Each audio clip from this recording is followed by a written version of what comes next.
All characters and events described in this story are fictitious. Any similarities with real people or situations are purely coincidental. Please do not judge strictly. Every author was once a beginner. Write in the comments what city you are from and where you listen to this audio version. Don't forget to like, share your life experiences, and be sure to subscribe to the channel so you don't miss the next exciting story. The dining room in the Harper home glowed with the soft glow of a brass chandelier, its warm amber glow falling on the oak table. The clink of forks on plates mingled with the low hum of conversation, a familiar rhythm that had set the tone for their evenings for years.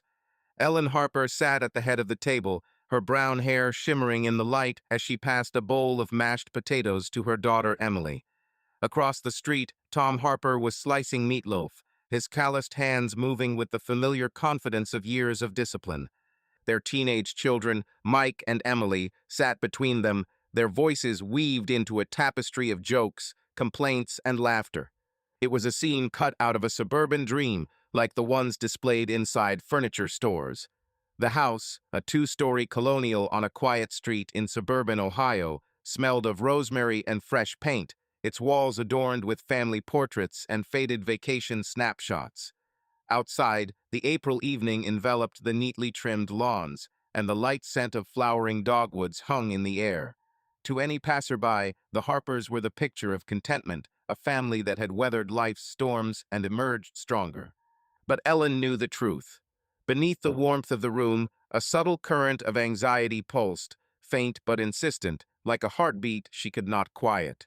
She smiled as Tom began to tell a story from his hardware store, something about a customer who insisted on buying a hammer to use on drywall, but her gaze drifted to the empty chair in the corner of the table. It's nothing, she told herself, just a habit of looking for shadows that aren't there, and yet her fingers, gripping the edge of the napkin, trembled slightly. Mike, don't slouch, Ellen said softly, her voice warm but with a slight hint of tension. She looked at her son, whose dark hair fell into his eyes as he picked at the meat with a fork. Mike rolled his eyes but straightened up, giving his mother a look of teenage impudence. Come on, Mom, this is not a posture test. Emily, sitting nearby, giggled, her blonde pigtails swaying. He's just afraid that you'll make him do the dishes again. Hey, I washed yesterday. Mike was indignant, jabbing his sister with his elbow. And you were just folding napkins. Children, that's enough, Tom intervened, but his voice was more good-natured than stern. He leaned back in his chair, his blue eyes sparkling with amusement. Let's finish eating before everything gets cold. Ellen spent half the night preparing this role. Not midnight, Ellen objected, her smile growing a little wider, but not reaching her eyes. I just wanted everything to be right. She looked at Tom, and their eyes met for a moment. His face, still handsome despite the wrinkles carved by years of service and care, softened. He winked at her, and Ellen felt a warmth spreading in her chest, familiar, but fragile, like glass, ready to crack at the slightest blow. She looked away, concentrating on her plate. Dinner continued, conversations flowed easily. Emily was talking about a school biology project, her voice brimming with enthusiasm as she described how her team built a DNA model out of toothpicks. Mike was making sarcastic comments as usual, but Ellen saw him sneak a smile when Emily mentioned that their project had received an A. Tom shared news from the store, complaining about deliveries, but his stories always ended in laughter. It was their ritual, an evening where they came together, shutting themselves out from a world where bills, school drama, and exhaustion could wait. But for Ellen, every such evening was a test. She played her role a loving wife, a caring mother, but under this mask there was a shadow that she could not banish. The shadow of a choice made many years ago, a choice she buried so deeply that she sometimes convinced herself it didn't exist. But he was, and with every glance from Tom. Hey, Mom, are you okay? Emily's voice pulled Ellen out of her thoughts. The girl looked at her, her blue eyes, inherited from Tom, were full of concern. Ellen blinked, forcing herself to smile. Of course, honey. Just thinking. About what? Emily tilted her head, her pigtails swaying. You look like you remembered something sad. Oh, well, she's just worried that I'll fail in algebra again, Mike said, grinning. He leaned back in his chair, crossing his arms. Really, Mom? Are you still waiting for me to start revealing family secrets? Ellen froze. It was a joke, an ordinary teenage provocation, but her heart sank. She forced herself to laugh, but the sound came out. Mike, if you have secrets, it's only about where you hide your dirty socks. Tom laughed, slamming his hand on the table. Exactly, son. If we have a family secret, it's your room. You could film an entire episode of Area 51 there. Emily giggled, Mike rolled his eyes, and the conversation moved on to other topics. Ellen exhaled, her fingers relaxing on the napkin. She hated how easily a random word could throw her off balance. It was unfair neither Tom nor the children could not know. But every time someone mentioned the past, she felt her carefully constructed world shake. Do you remember how you and I went to Cleveland? Tom said, his voice softening as he looked at Ellen. You were, what, 20? We were sitting in that cafe by the lake, and you kept whining that the coffee was too bitter. Ellen smiled, but her thoughts were already drifting back. Cleveland, 2003. She waited for Tom while he served, wrote him letters full of love, which she composed at night to drown out the loneliness. She was different then, young, full of hope, confident that their love would endure anything. But loneliness left a mark that she could not erase, and the memories of it burned like coals under the ashes. I wasn't whining, she answered, her voice light, but she avoided his gaze. That coffee was just terrible.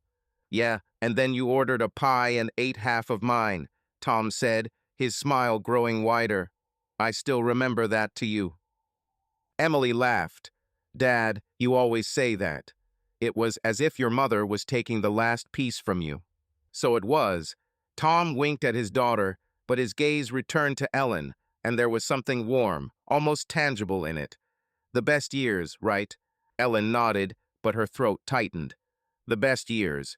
She wanted to believe that they were still ahead, that their family wasn't just a facade she maintained day in and day out.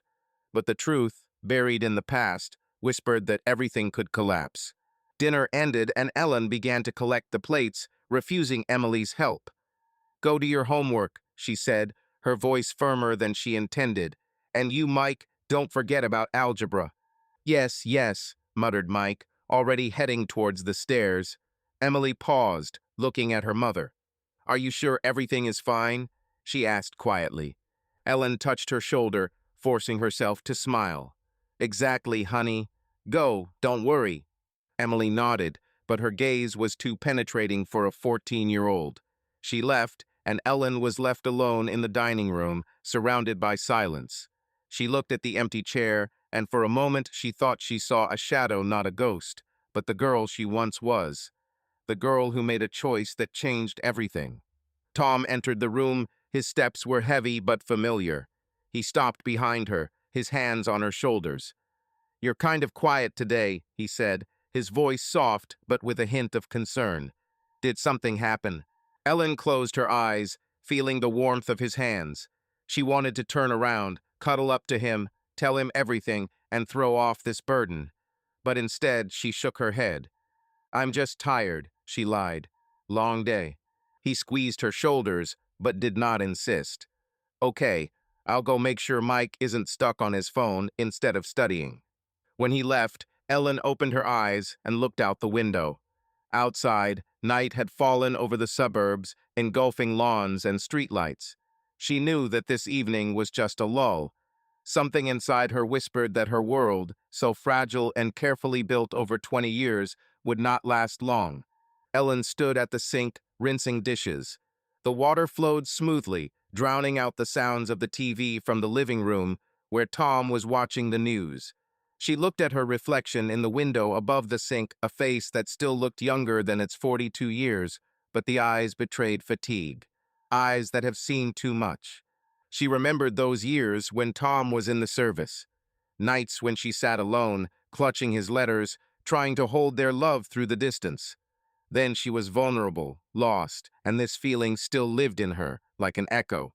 She made a choice that seemed the only right one, but now it was an anchor pulling her down. Ellen turned off the water and dried her hands. She wanted to go upstairs to check on the children, but her feet seemed rooted to the floor. She knew she wouldn't be able to sleep, not today. She looked at the kitchen table, where there was still a lone napkin, forgotten by Mike. Ellen took it, folded it neatly, and put it in the drawer. This was her world, neat, orderly, but fragile, like this napkin. And she was afraid that one wrong move would be enough for everything to fall apart.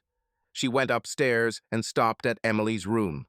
The door was ajar, and Ellen saw her daughter bent over a notebook, her pencil moving quickly as she wrote something.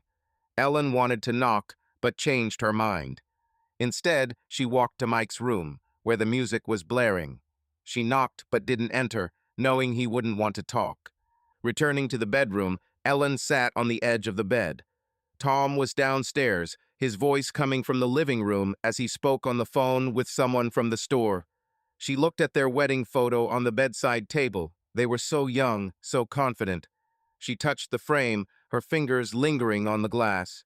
"I'm sorry," she whispered, not knowing who it was addressed to him, to herself or to someone else whose name she did not allow herself to pronounce.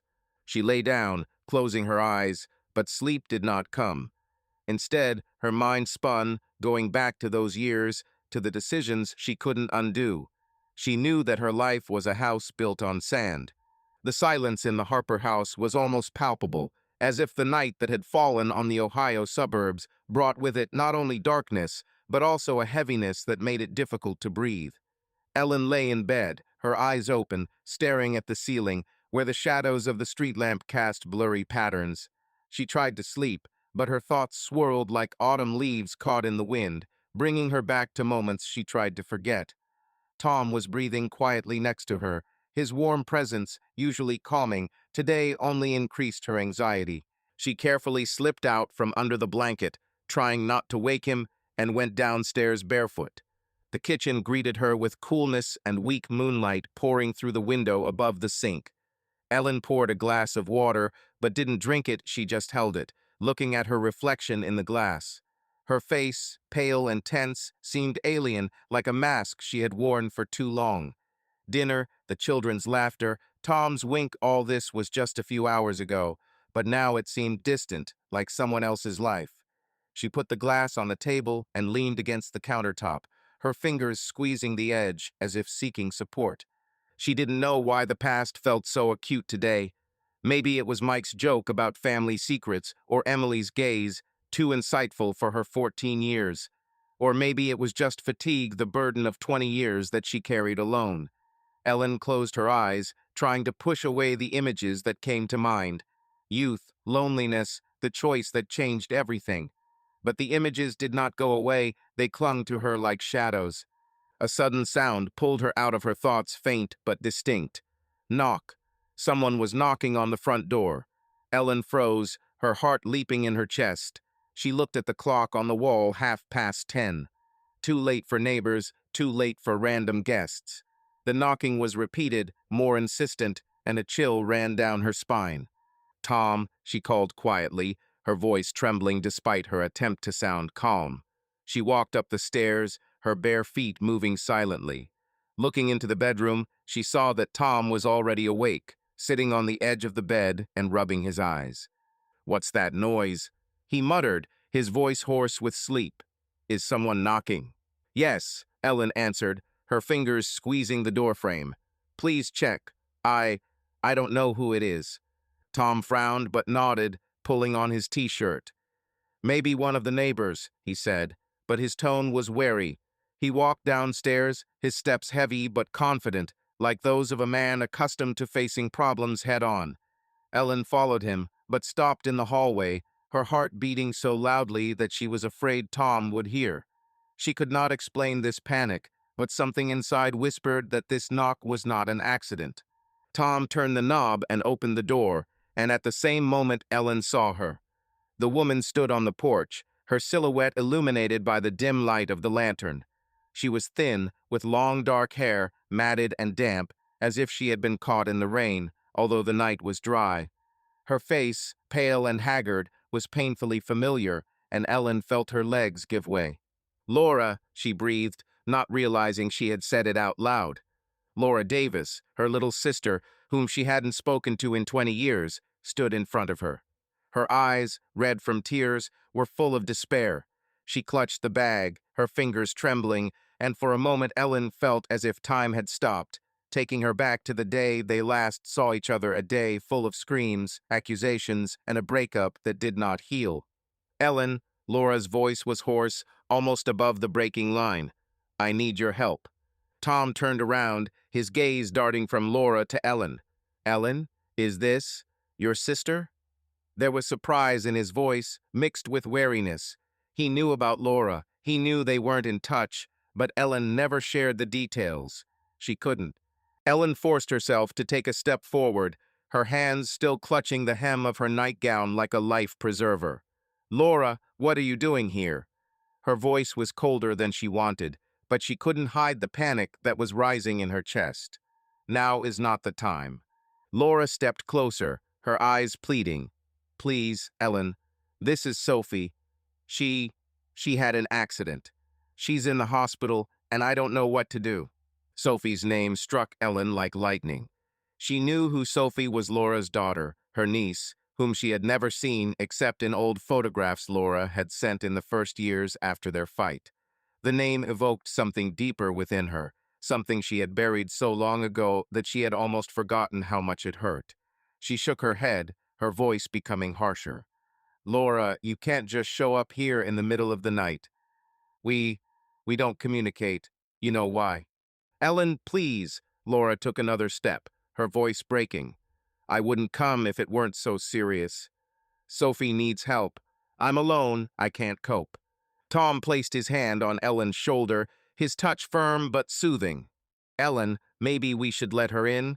She looks like she's not feeling well. He looked at Laura, his gaze softened. Come in, tell me what happened. Ellen wanted to object, wanted to scream for Laura to leave, for this ghost from the past to disappear, but the words got stuck in her throat. She knew that Tom wouldn't understand, couldn't understand. To him, it was just her sister in trouble. He didn't know that Laura carried with her not only the news of the accident, but also the shadows that Ellen was afraid to see again. Laura entered, her steps hesitant, as if she was afraid that the floor would collapse under her. She stopped in the hallway, her bag slipped off her shoulder and fell to the floor. Ellen closed the door. Her movements were slow, as if in a dream. She felt the walls of their home, so warm and safe just an hour ago, begin to shrink. Sit down, Tom said, pointing to the sofa in the living room. Do you want some water or something else? Laura shook her head, her hands fiddling with the hem of her jacket. No, thank you. I just don't know where to start. She looked at Ellen, her gaze both pleading and accusing. Sophie is in the hospital in Columbus. She was driving with friends, and the car overturned. She has serious injuries. The doctors say she needs surgery, but I can't. I don't know how to pay for it, how to cope. Ellen stood at the entrance to the living room, her arms crossed over her chest as if protecting herself. Why did you come to me? She asked. Her voice was quiet, but there was a ring of steel in it. After all this time, Laura, why me? Laura lowered her eyes, her fingers clenched into fists. Because you are my sister, she said, her voice shaking, and because I don't know who to turn to anymore. Ellen felt her throat tighten. Sister. This word once meant so much laughter, secrets, nights spent talking. But now it was as heavy as a stone, reminiscent of a quarrel, of words that could not be taken away, of years of silence. She wanted to say something, but her gaze fell on Tom, who was looking at her with anxiety and misunderstanding. Tell me more, Tom said, sitting down on the chair opposite Laura. What do the doctors say? How can we help? Laura took a deep breath, her shoulders slumping. Sophie has broken bones, a concussion, and something wrong with her liver. They say surgery is needed, possibly something serious if things get bad. I don't have insurance that will cover this. I thought maybe you. She trailed off, her gaze flicking back to Ellen. I know that I have no right to ask. But for Sophie's sake, Ellen. She's only 19. Ellen felt her knees begin to shake. She leaned against the wall, trying to keep her balance. 19. Sophie was a baby the last time Ellen saw her, a tiny creature in a photograph that Laura held with pride. Now she was an adult in the hospital, and Laura stood here in their home, tearing apart the fabric of the life that Ellen had so carefully built. "We'll figure it out," Tom said, his voice firm but kind. "Ellen, maybe we should call the hospital. Let's find out what is needed." Ellen looked at him, her eyes full of panic, but she forced herself to nod. "Yes, yes, of course." She turned to Laura, her voice becoming colder. "But you can't just barge in here, Laura. This is unfair." Laura looked up, and for a moment Ellen saw a flash of anger in them. "Unfair?" Laura repeated quietly. "Do you think it was easy for me to come here, after everything?" "That's enough," Tom interrupted, his voice becoming harsher. He looked at Ellen, his brow furrowed. "Ellen, I know you and Laura have your own scores to settle, but now is not the time. If her daughter is in trouble, we must help." Ellen pursed her lips, her nails digging into her palms. She wanted to scream. She wanted to tell Tom that Laura was not just a sister, but a reminder of what she tried to forget. But she was silent because the truth was too hard, too destructive. "I'll stay at the motel," Laura said, her voice quieter. "I don't want to embarrass you. Just think, please. Sophie doesn't deserve to suffer because of us." Tom nodded, his face softening. "We'll think about it. Give us the number of the hospital and doctor. We will contact them in the morning." Laura took out a crumpled piece of paper from her bag and handed it to Tom. "Thank you," she whispered. She looked at Ellen, but she looked away. "I'll go." Tom walked Laura to the door, his voice low as he said something about vacation and promised to call. Ellen remained in the living room, her hands shaking. As the door closed, she heard Tom's footsteps returning to her. "Ellen, what's going on?" he asked, his voice filled with concern. "Why do you react this way? This is your sister. Her daughter is in the hospital. Maybe you can still tell me what happened between you." Ellen shook her head, her eyes glued to the floor. "It's difficult, Tom. I don't want to talk about it now." "Difficult?" He stepped closer, his voice became firmer. "She came for help, and you looked at her as if she were an enemy. I thought you were just having a fight, but it's something more, right?" Ellen looked up, her gaze filled with pain. "Please, Tom, not now. I'll figure it out." He looked at her for several seconds, his face tense. Then he sighed and nodded. "Okay, but we can't just ignore it. We'll call the hospital in the morning." Ellen nodded, but her thoughts were far away. When Tom went upstairs, she sank onto the sofa, her hands clutching the pillow. Laura returned, and with her came the past, as inexorable as the tide, ready to wash away everything she had built. She knew that this visit was just the beginning, and that her life, so fragile and carefully built, was already beginning to come apart at the seams. She sat in the dark, listening to the ticking of the clock on the mantelpiece. Somewhere upstairs, a floorboard creaked, maybe Mike or Emily, awakened by the noise. Ellen closed her eyes, her fingers digging into the fabric of the pillow. She wanted to go back to bed, pretending that knocking on the door was just a dream. But she knew there was no turning back. The past that she had kept locked away for so long was standing on her doorstep, and it would not go away until it got its way. The morning in suburban Ohio arrived with gray light filtering through the curtains and cold air that clung to the skin. The Harper house, usually filled with the hustle and bustle of the morning, the ringing of alarm clocks, the rustling of cereal in bowls, Emily's laughter today was quiet, as if the building itself was holding its breath. Ellen sat at the kitchen table, her fingers wrapped around a mug of cold coffee, her eyes glued to the crack in the tile. She hadn't slept since Laura left, her thoughts swirling in a whirlpool of fear and guilt, and now that morning had come, she felt even more lost. Tom went downstairs, his steps were heavy, as if he was carrying a load that he did not yet know about. His face, usually open and warm, was tense, and the wrinkles around his eyes seemed deeper. He stood in the kitchen doorway, looking at Ellen, but didn't say a word. Instead, he walked over to the coffee maker, poured himself a mug, and sat down opposite her, his movements slow, almost cautious. "Did you call the hospital?" he finally asked, his voice low but steely in it.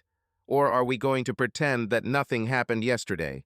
Ellen looked up, her fingers gripping the mug tighter. "I haven't called yet," she admitted, her voice barely audible. "I was going to, but—" "But what, Ellen?" Tom leaned back in his chair, his gaze sharp. "Your sister comes in the middle of the night, says that her daughter is in the hospital, and you sit here and remain silent. What's happening? You owe me an explanation." Ellen opened her mouth, but no words came. She wanted to tell him everything about Laura, about the past, about why her appearance was not just a surprise, but a blow. But the truth was too hard, too destructive, and she was afraid that if she let it out, she would lose everything she had. She shook her head, her eyes drooping. "It's difficult, Tom. Give me time." "Time?" His voice became louder, irritation burst through him. "Ellen, I don't know what's going on between you, but I see how you react. You looked at her like she was an enemy. It's your damn sister. Her daughter is in trouble. What did she do that you can't even talk to her about?" Ellen pursed her lips, her nails digging into her palms under the table. She wanted to scream, wanted to say that Laura was not just a sister, but a mirror in which her own guilt was reflected. But before she could answer, the doorbell rang, sharp, insistent, like an echo of the night before. Tom stood up, his face darkening. "It must be her," he said, heading towards the door. "And this time we'll sort it out. You need to finally talk." Ellen followed him, her heart beating like a drum. She knew Laura wouldn't just leave, but the thought of seeing her again made her feel sick. When Tom opened the door, Laura was standing on the porch. Her face was even paler than at night. Her eyes were red from tears or lack of sleep. She was wearing the same jacket as yesterday, but now she seemed even more exhausted, as if the night had squeezed the last strength out of her. "I didn't want to come back so early," Laura said, her voice trembling. "But I just talked to the doctor." "It's urgent, Ellen. Please listen to me." Tom stepped back, gesturing for her to enter. "Come in," he said, his tone firm but not hostile. "We were just talking about you." Ellen stood in the hallway, her arms crossed over her chest like a shield. "Laura," I said, "we'll think about it," she began. Her voice was cold, but panic trembled underneath it. "You can't just—" "Ellen, that's enough," Tom interrupted, his gaze stern. "Let her say what is needed. We won't play these games." Laura walked in, her steps hesitant, as if she was afraid of being chased away. She stood in the living room, her bag hanging over her shoulder, her fingers fiddling with the strap. "I know I shouldn't be here," she began, her eyes flickering to Ellen, then to Tom. "But this is about Sophie. Doctors said her liver was severely damaged. She needs a donor, and—" She trailed off, her voice breaking, and she swallowed, as if the words were stuck in her throat. "Ellen, you are the only suitable relative." Ellen felt the floor disappear from under her feet. She leaned against the wall, her breathing becoming ragged. "What?" she whispered, her voice barely audible. "Why me?" Laura looked into her eyes, and there was something in her gaze that Ellen had not seen before, a mixture of pain, anger, and determination. "Because Sophie is your daughter, Ellen," Laura said, her voice quiet, but every word falling like a stone. "You are her mother." The silence that followed these words was deafening. Ellen felt her heart stop, as if someone had ripped the air out of her. She looked at Tom, and his face, usually so familiar, was now foreign. His eyes widened, his jaw clenched, and his skin paled. He slowly turned to Ellen, his gaze filled with disbelief and rage. "What did she say?" he asked, his voice low, almost a growl. "Ellen, what did she just say?" Ellen opened her mouth, but could not speak. Her thoughts were chaos, images of the past youth, loneliness, pregnancy. The decision to give up the child flashed before her eyes like lightning. She shook her head, her hands shaking. "Tom, I can explain," she began, but her voice was weak, as if she herself did not believe her words. "Explain?" Tom stepped towards her, his face distorted with anger. "Did you hear what she said? Sophie is your daughter. This is true." His voice became louder, Every word hit like a hammer. Answer me, Ellen. Laura raised her hands, her voice pleading. Tom, please, it's not that simple. We, we did this for Ellen, for both of you. She was young, you were in the service, and— Shut up, Tom snapped, his gaze darting to Laura. Don't interfere. I want to hear it from her. He turned to Ellen, his eyes full of pain. Ellen, tell me it's a lie. Tell her she's lying. Ellen pursed her lips, and her eyes filled with tears. She wanted to lie, wanted to say that Laura was mistaken, that this was some kind of terrible mistake. But the truth, which she had hidden for 20 years, now stood between them, naked and inexorable. It's true, she whispered, her voice breaking. Sophie, she's mine. Tom recoiled as if she had hit him. His hands clenched into fists, and for a moment Ellen thought he would scream. But he remained silent, his breathing heavy, as if he was trying to contain the storm inside. 20 years, he said finally, his voice hoarse. For 20 years you lied to me. You had a daughter and you gave her away. How could you? Ellen stepped towards him, her hands reached out, but he retreated. Tom, please, she begged, tears streaming down her cheeks. I was young, I was alone, I didn't know what to do. I thought it was better for everyone. Better? His voice broke, and he punched the wall, the sound echoing throughout the room. You gave away your child, Ellen, and she hid it from me, from us. Who are you anyway? I thought I knew you, but— He fell silent, his eyes full of pain and disbelief. I don't know who you are. Laura took a step forward, her voice quiet. Tom, it's not just her fault. I took Sophie. I wanted to help. We both made mistakes. I said, shut up. Tom turned to Laura, his face red with anger. You knew all this time and were also silent. You both. He shook his head, his voice became quieter, but there was more anger in it. Ellen sobbed, her hands covering her face. Tom, please let me explain. I didn't want it to be like this. Enough, he snapped, his voice as cold as ice. I don't want to hear. Not now. He looked at Laura. You said you needed help for Sophie. We will help, because it is not her fault what you did. But then you'll leave, and I don't want to see you anymore. Laura nodded, her eyes full of tears. I'm staying at a motel on Route 23. I'll give you the doctor's number. She took a crumpled piece of paper out of her bag and put it on the table. I'm sorry, but she has the right to life, she whispered. Her voice was barely audible. She looked at Ellen, but she didn't look up. Laura turned and left, her steps fading in the morning silence. When the door closed, Ellen sank onto the sofa, her body trembling.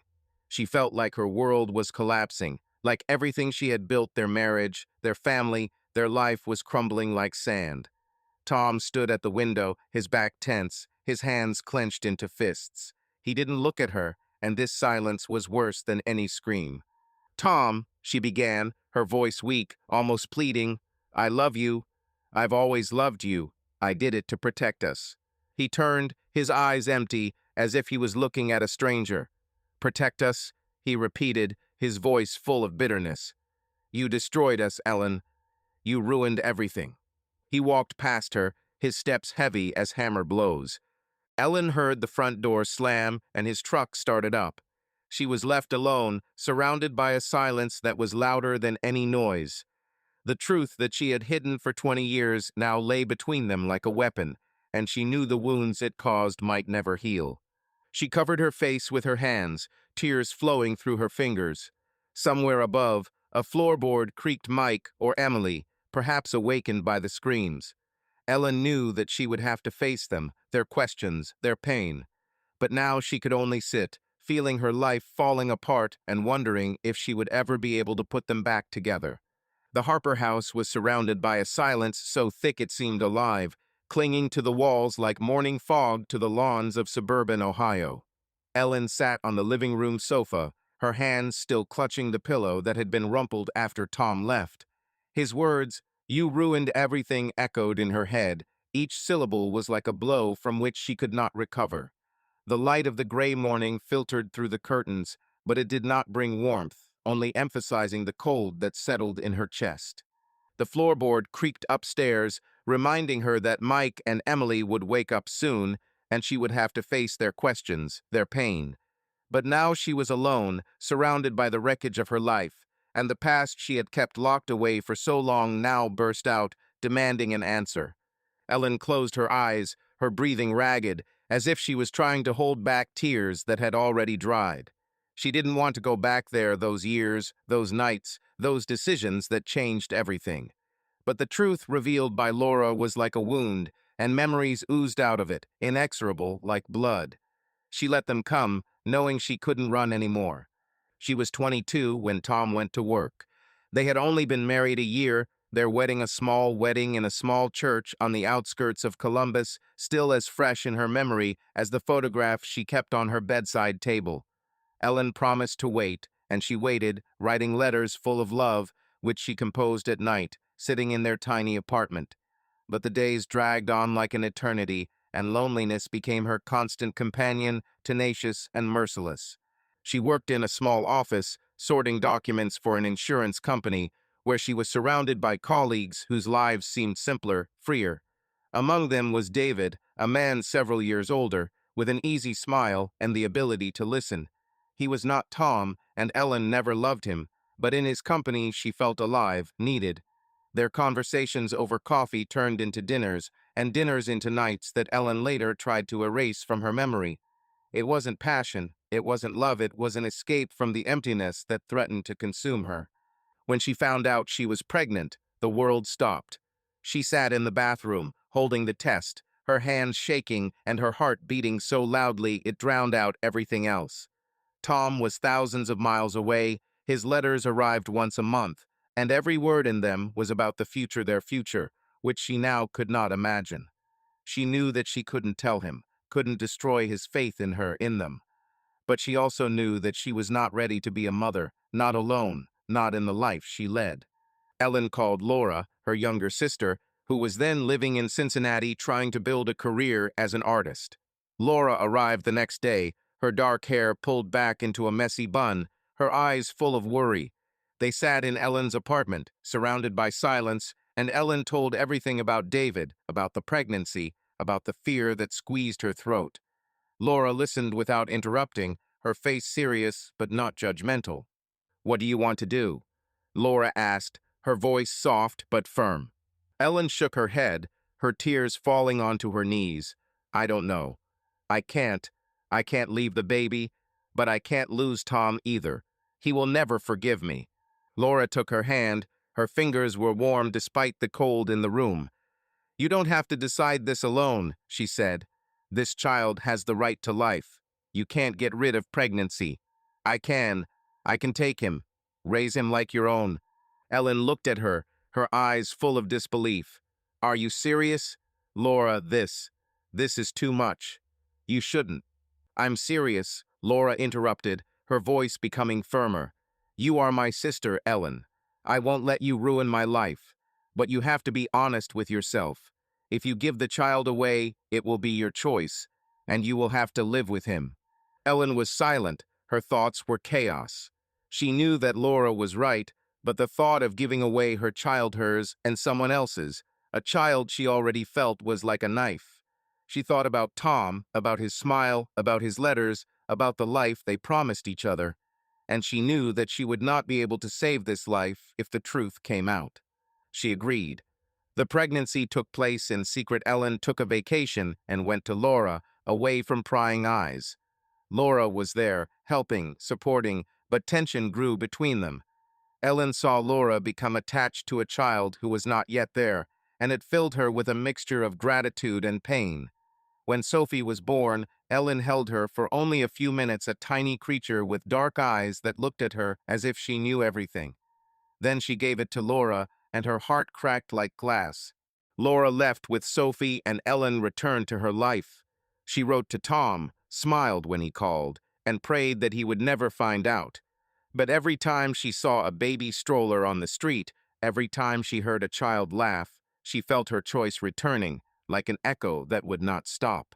Ellen opened her eyes, her breathing heavy, as if she had run a mile. The living room was the same as a minute ago, but now it seemed alien, like a set that was about to collapse. She looked at the crumpled piece of paper on the table, the doctor's number that Laura had left.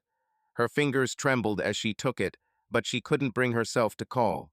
Not now, not after the truth broke her and Tom apart. She regretted a lot. About succumbing to loneliness, about not telling Tom, about what I gave to Sophie. But deep down, she justified herself. She was young, lost, and her choice was an attempt to preserve their love, their future. She thought Laura would give Sophie a better life than she could have. She thought she could forget. But now, as Sophie lay in the hospital and Tom looked at her like she was a stranger, Ellen realized that her choice had a price, and she was still paying for it. Footsteps were heard from above light, hesitant. Ellen looked up and saw Emily standing on the stairs. Her daughter was in pajamas, her blonde hair was disheveled, her eyes were full of anxiety. "Mom, what happened?" Emily asked quietly. "I heard Dad screaming." "Where is he?" Ellen swallowed, her throat was dry. She wanted to lie, to say that everything was fine, but the truth was already out, and she knew she couldn't hide. "He's gone, honey," she said, her voice weak. We need to talk." Emily came down, her face pale. She sat down next to Ellen, her hands gripping the hem of her pajamas. "Is it because of that woman? Your sister?" she asked, her voice trembling. "Why are you so angry with her?" Ellen looked at her daughter, her heart sank. She wanted to protect Emily, protect Mike, but the truth was there, and she knew she couldn't lie anymore. "It's difficult," she began, her voice barely audible, "but I'll tell you. Soon. Just give me some time." Emily nodded, but her eyes were full of questions. Ellen touched her hand, but the touch was weak, as if she was afraid that her daughter would recoil. She knew that this conversation would only be the beginning, that the truth she had been hiding would now affect everyone she loved. She looked out the window where the gray morning slowly turned into day.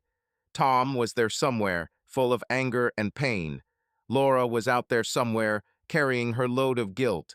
And somewhere there was Sophie, her daughter, whom she never knew. Ellen closed her eyes, feeling her choices echo louder than ever, and she knew that the price she had paid was not yet fully paid. The rain poured outside the windows of the Harper house, its monotonous whisper merging with the silence that settled in the living room. The Ohio suburb, usually full of children's voices and the clatter of basketballs, was gray and silent today, as if it sensed a storm brewing within one family. Ellen stood by the fireplace, her fingers fiddling with the hem of her sweater, her eyes glued to the wedding photo on the shelf and Tom, young, with smiles full of hope. Now these smiles seemed like a mockery to her, and the truth about Sophie, her daughter, whom she had hidden for 20 years, hung in the air like smoke, poisoning everything around her. She heard the steps of the children upstairs. Mike and Emily were probably already awake, but they did not come down, and their silence was like a knife slowly entering the heart. Ellen knew she had to talk to them, but first she had to face Tom, who left in the morning, leaving behind only the echo of his words. "You ruined everything." She looked at the crumpled piece of paper on the table, the doctor's number Laura had left but couldn't bring herself to call. Not now, when her family was hanging by a thread. The front door creaked and Ellen froze. Tom walked in, his jacket damp from the rain, his hair stuck to his forehead. His face was tired, but his eyes were clear, full of determination, which frightened Ellen more than his morning anger. He stood in the doorway of the living room, his jacket still on, as if he wasn't sure how long he'd be spending here. "I was at Jim's," he said, his voice low but calm, as if he had spent hours trying to tame the storm within. "I was trying to figure out how to live with this, Ellen. But I can't just go back and pretend nothing happened. I want to know everything. Who was Sophie's father? Why did you hide her? And how could you remain silent all these years?" Ellen swallowed, her hands shaking. She expected anger, screams, but this cold, measured tone was worse. She stepped towards him, her voice weak but sincere. "Tom, I want to explain," she began, her eyes begging him to listen. "But this is not just a story. This was my biggest mistake, and I live with it every day." Tom crossed his arms, his gaze firm but not repulsive. Then tell me, he said. Say the name. Tell me why you decided that a lie is better than the truth. I deserve it, Ellen. She nodded, her throat tightening. Saying the name was like opening an old wound, but she knew she couldn't shy away. His name was David, she said, her voice quiet but clear. He worked with me in the office. It was. Not long, a few months. I was alone, Tom, while you were on duty. I wrote to you, waited, but loneliness. It broke me. I didn't love him, I swear. It was a weakness. Tom looked at her. His face did not change, but pain flashed in his eyes. Weakness, he repeated. His voice was even, but there was bitterness in it. You gave birth to a child, Ellen, from another man, and you decided that you could just erase it and give it to Laura. Why didn't you tell me, even after I returned? Ellen shook her head, tears burning her eyes. I was afraid, she admitted, her voice trembling. I knew it would destroy us. You were my everything, Tom. I wanted to save our love, our marriage. Laura offered to take Sophie, and I thought it would give her a better life and give us a chance to start again. I thought I could forget. Tom was silent, his gaze riveted on her, as if he was looking for a woman he knew in her face. Forget, he finally said, his voice quieter. You haven't forgotten, Ellen. You carried it inside of you, and every time you smiled at me when we were raising Mike and Emily, that lie was with you. How could you look at our children knowing that you have another daughter? Ellen sobbed, her hands clutching her sweater. I hated myself for it, she said, her voice filled with pain, every day. But I thought that this was the price for our family, for us to be happy. I was wrong, Tom. I know this now. He nodded, but there was no agreement in his gesture, only fatigue. You're right, you were wrong, he said. And now Sophie is in the hospital, and we can't just close our eyes. You have to help her, Ellen. Not because Laura asks, but because this is your daughter. This is not discussed. Ellen looked at him. Her eyes were full of tears, but she nodded. I'll help, she whispered. I will do whatever it takes for Sophie. Tom took a deep breath, his shoulders slumping as if he had lifted some of the weight. Okay, he said, but that doesn't mean everything is okay. I listen to you, Ellen, but I can't forgive you. Not now, maybe never. You destroyed the trust that was between us, and I don't know how to get it back. Ellen stepped closer, her voice pleading. Tom, please, we can try.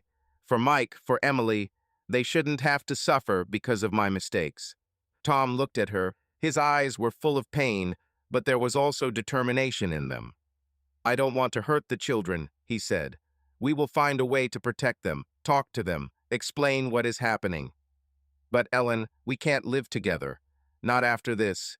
I'll spend the night with Jim, and tomorrow we'll start figuring things out with Sophie, with the children, with how we should live further. But together, it's no longer there. Ellen felt her heart clench, as if someone had torn a piece out of it. She wanted to scream, beg, but his words were final, like a sentence. Tom, she whispered, her voice breaking, I love you. He looked at her, and for a moment the shadow of the Tom who winked at her at dinner flashed in his eyes. But she disappeared. I loved you too, he said quietly, but this is not enough. He turned and walked out, the door closing behind him with a soft click that was louder than any slam. Ellen sank onto the sofa, her body trembling, tears streaming down her cheeks. She didn't know that upstairs, hiding on the stairs, Mike and Emily had heard the entire conversation. Mike stood, his dark hair falling into his eyes, his fists clenched, his face flushed with anger. Emily sat on the steps, her blonde braids touching her shoulders, her hands clasping her knees, her eyes full of tears. She ruined everything, Mike muttered, his voice hoarse and full of rage. She lied to Dad. She lied to us. And now he's gone. He turned to Emily, his eyes sparkling. I won't stay here. I'll go to Brandon. I don't want to see her. Emily grabbed his hand, her voice shaking. Mike, don't go, she begged. We need to talk to her. She's still our mother, and Dad said they want to protect us. Maybe we can do something. Mike pulled his hand away, his face hard. Protect us. She destroyed our family, Emily. I don't believe a single word she says. He headed towards his room. His steps were fast. I'll pack my things and leave. Don't try to stop me. Emily remained on the stairs, her tears streaming down her cheeks. She looked down where Ellen sat with her head in her hands and felt her heart break. She wanted to go down and hug her mother, but fear and confusion kept her in place. She knew that their family, so warm and reliable just yesterday, was now one step away from collapse, and she did not know how to stop it. Ellen heard Mike's footsteps upstairs, his door slamming, and her heart sank even more. She knew the children had heard, and the thought of facing their wrath was almost unbearable. She stood up, her legs shaking, and slowly walked up the stairs. She stopped at Emily's door, hearing quiet sobs. She knocked, her voice weak. "Emily, honey, are you here?" The door opened slightly, and Emily stood. Her eyes were red, her face pale. "Mom," she said, her voice full of pain. "Dad left. Mike wants to leave. What's happening? Why is this so?" Ellen pursed her lips, her tears streaming down her cheeks. She stepped forward and hugged Emily, feeling her daughter tremble in her arms. "I made a mistake, honey," she whispered, "for a long time, and now everything is falling apart. But I promise I will do everything to protect you and Mike. We'll find a way." Emily nodded, but her eyes were full of doubt. "And Dad?" she asked quietly. "Will he return?" Ellen shook her head, her voice filled with pain. "I don't know, honey, but we'll stick together, okay? You, me, Mike, we can handle it." Emily pressed herself close to her, and Ellen felt her heart break. She knew Mike wouldn't forgive her so easily, that Tom might never return, and Sophie is waiting for her at the hospital. The trust that held their family together was crumbling like an old house in the wind, and she didn't know if she had the strength to pick up the pieces. But for Emily's sake, for Mike's sake, for Sophie's sake, she had to try. The rain kept pouring down outside the window. Its whisper was like a reminder that the storm was not over yet. Ellen held Emily, feeling her warmth, and prayed that she would have the strength to get through what lay ahead. Ellen stood at the kitchen table, her fingers clutching her car keys, her eyes glued to the sheet of paper with the doctor's number on it, which she finally brought herself to use. The conversation with the hospital was short, but every word Sophie, operation, donor hit like a hammer, reminding her of the daughter she gave away 20 years ago.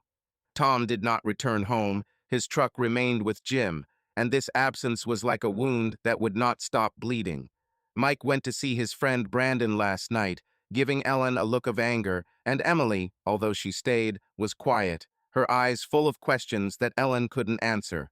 But Tom's words from yesterday's conversation, "You must help Sophie," sounded in her head like an order, and she knew that she could not put it off any longer. Today she would go to the hospital, see Sophie, and this thought evoked both fear and a strange, almost painful warmth. Ellen put on her coat. Her movements were mechanical, as if she was afraid that any extra thinking would stop her. She left a note for Emily on the table. "I'll be back for dinner. Call me if anything happens. Love you." Getting into the car, she turned on the radio, but then turned it off. The music seemed out of place, like laughter at a funeral. The road to Columbus was familiar, but today every turn, every traffic light felt like a step towards an abyss. St. Anne's Hospital greeted her with the smell of antiseptic and the roar of voices. Ellen walked through the glass doors, her heart pounding as she called the name Sophie Davis at the register. The nurse, a young woman with tired eyes, pointed towards the elevator. "Room 312, third floor," she said, "but her mother is there now." "Are you a relative?" Ellen froze, her throat constricting. The word mother cut like a knife, reminding her that Laura was Sophie's mother, not her. "Yes," she lied, her voice weak. Her aunt." The nurse nodded and Ellen walked towards the elevator, her steps unsteady, as if the floor might give way. In the elevator, she looked at her reflection in the metal door, pale face, dark circles under her eyes, brown hair pulled back into a messy bun. She looked older than she was, and the thought made her smile bitterly. 20 years ago, she was different, young, lost, full of hope. Now she was a woman whose life was falling apart because of the choices that girl had made. Room 312 was at the end of the corridor. Its door was slightly open. Ellen stopped, her hand frozen on the handle. She heard Laura's quiet voice coming from inside, and the sound brought her back to their last fight, to the words they threw at each other like stones. She took a deep breath and entered. Laura was sitting by the bed. Her dark hair was disheveled, her face was pale, but her eyes were shining as she talked to the girl on the bed. Sophie. Ellen froze, her breathing stopped. Sophie lay there, her face was pale, her hair was dark like Laura's, but her features. Ellen felt her heart sink. Sophie looked strikingly like Emily, the same soft cheekbones, the same slight curve of her lips, the same blue eyes that were now half closed with fatigue. This resemblance was like a blow, like a mirror showing what she had lost. Laura looked up and saw Ellen. Her face tensed, but she nodded. "You came," she said. Her voice was quiet, but there was hope in it. "I didn't think you." "I'm here," Ellen interrupted, her voice firmer than she expected. She looked at Sophie and her throat tightened. "How is she?" Sophie turned her head, her eyes slowly focusing on Ellen. "Who are you?" she asked. Her voice was weak but clear, with a slight hoarseness. Ellen felt her heart jump. She wanted to tell the truth, wanted to shout that she was her mother, but the words stuck. Ellen, she said, her voice shaking. "Aunt, your mom's sister." Sophie nodded, her eyes closing as if this short conversation had exhausted her. Laura stood up, her hands fiddling with the hem of her sweater. "Let's go, let's talk," she said quietly, pointing to the corridor. Ellen followed, her gaze still fixed on Sophie. In the corridor, at the window, Laura stopped, her face a mixture of fatigue and determination. "Thank you for coming," she began, her voice low. "I know how hard this is for you." Ellen crossed her arms, her eyes cold. "I'm not here for you, Laura," she said. "Tom said that I should help Sophie, and I want to see her." Laura nodded, her eyes lowered. "I understand," she said, "but you should know what it means. Doctors say her liver is damaged. She needs a donor, and you're her only chance. They want to run tests to check compatibility." Ellen felt her knees begin to shake. She leaned against the wall, her breathing becoming ragged. "Tests," she repeated, her voice barely audible. "And if I come, what then?" "Then you can save her," Laura said, her eyes full of tears. "Ellen, I know that you are angry with me, with yourself. But it's not Sophie's fault. She's amazing. Smart, stubborn, loves to draw, like me. She deserves a chance." Ellen looked out the window, where the rain gave way to the weak sun, but its warmth did not reach her. She remembered Sophie, her face, so similar to Emily, and the thought caused a wave of guilt to wash over her. She gave the girl away, left her with Laura, and now Sophie lay in the hospital, fighting for her life. The maternal guilt she had suppressed for years was now like a fire burning her from the inside. "Tell me about her," Ellen said, her voice quiet, almost pleading. "What was she like?" All this time, Laura took a deep breath, her face softening. Sophie was a difficult child, she began, her voice full of warmth. She started talking early and asked a million questions.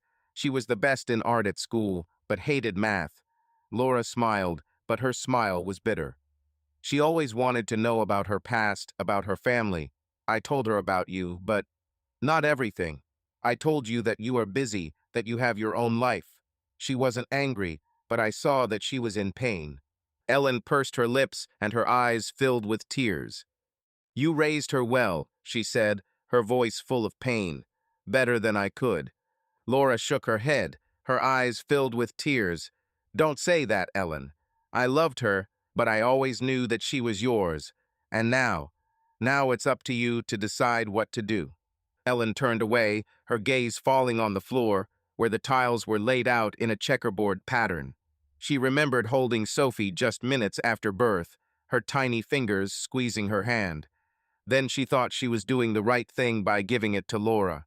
Now she saw how that choice had left scars on everyone: Sophie, on Laura, on her own family. She wanted to leave, to hide, but the image of Sophie lying in the room was like an anchor, holding her in place. I'll do the tests, she said finally, her voice firm despite the trembling in her hands. For Sophie's sake. Laura exhaled, her shoulders slumping as if she had lifted some of the weight. Thank you, she whispered. I'll call the doctor. They can start today. Ellen nodded, but her gaze returned to the room. She wanted to return to Sophie, sit next to her, look at her, but fear stopped her. What if Sophie finds out? What if she hates it? She turned to Laura, her voice quiet. Don't tell her who I am. Bye. I'm not ready. Laura looked at her. Her eyes were full of understanding, but also pain. Okay, she said. But Ellen, she deserves to know. Someday. Ellen didn't answer. She walked out of the hospital, her steps heavy, as if she was carrying the full weight of her past. She sat in the car for several minutes, her hands gripping the steering wheel, tears streaming down her cheeks. She saw Sophie, her daughter, and that face, so similar to Emily, was like a mirror showing everything she had lost. Mother's guilt burned her, but now there was something new in her, a spark of hope that she could, albeit late, do something right. It was a cold day in suburban Ohio, despite the faint sun breaking through the clouds. The Harper home, once full of the warmth of dinners and laughter, now felt like a shell, its walls absorbing the pain and silence that settled after the truth about Sophie. Ellen sat at the kitchen table, her fingers clutching a mug of tea that had long gone cold. Her eyes, red from tears and lack of sleep, were focused on the note she had left yesterday for Emily, now crumpled and lying next to her. The visit to the hospital, Sophie's face so similar to Emily, and Laura's words about her upbringing were still swirling in her head, but now Ellen knew that she had to face another truth, the anger and confusion of her children. Mike returned in the morning, his steps heavy, his face covered by the hood of his sweatshirt like a shield. He didn't say a word as he walked past Ellen into his room, and that silent anger was worse than any scream. Emily, sitting in the living room with a book she was not reading, cast glances at Ellen full of questions, but did not speak. Tom was still with Jim, and his absence, as well as the words that they would not live together, hung over Ellen like a cloud. But she knew she couldn't put off talking to her children any longer. The lies she was hiding had already torn their family apart, and now she had to try to pick up the pieces. Ellen stood up, her legs trembling, but she forced herself to walk into the living room. Mike, Emily, she called, her voice quiet but firm. We need to talk. Please come down, Mike. Emily looked up, her blonde pigtails swaying, her face pale. She nodded and closed the book, her fingers fiddling with the cover. Mike appeared on the stairs, his eyes dark and full of anger that he made no attempt to hide. He crossed his arms, leaning against the railing. What? He asked, his voice harsh. Do you want to hide something else? Ellen swallowed, her throat tightening. She pointed to the couch, her voice soft but pleading. Please sit down. I want to tell you the truth. Everything you need to know. Emily sat up, her eyes full of worry but also curiosity. Mike remained standing, his face stony. Is it true? He repeated, his voice full of sarcasm. Do you think we will believe you after everything? Ellen sank into the chair opposite her, her hands clasping her knees. I know you're angry, she began, her voice shaking, and you have the right to do so. I made a mistake a long time ago when I was young. I had a daughter, Sophie. I couldn't raise her, so Laura, my sister, took her. I thought it was best for everyone, but I was wrong, and I hid it from you from Dad because I was afraid that it would destroy our family. Mike snorted, his eyes narrowing. Will it destroy? He said, his voice louder. You've already ruined everything, Mom. You've been lying to us your whole life. We have a sister, and you just threw her away? How could you?